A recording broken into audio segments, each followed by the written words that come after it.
সাইয়েদনা আদম বললেন, এরা কারা? আল্লাহ বললেন, তোমার বংশধর।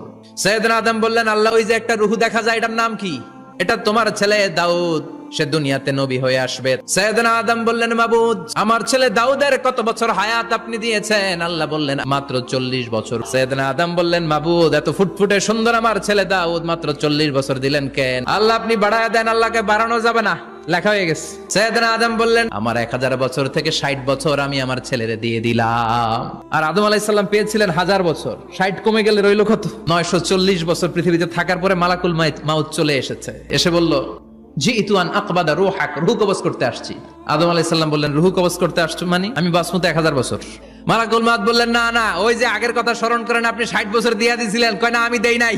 মালাকুল মাউত বলে, আল্লাহ, ঘটনা দেখেন, দিয়া কয় দেই নাই। আল্লাহ কয়, থাক, কথা কইস না, আয়া পর। ভুলে গেছেন উনি। সেদিন থেকে আল কিতাব ওয়া শুহুদ, মানে লিখে রাখার সিস্টেম আর সাক্ষীর সিস্টেম চালু হয়েছে।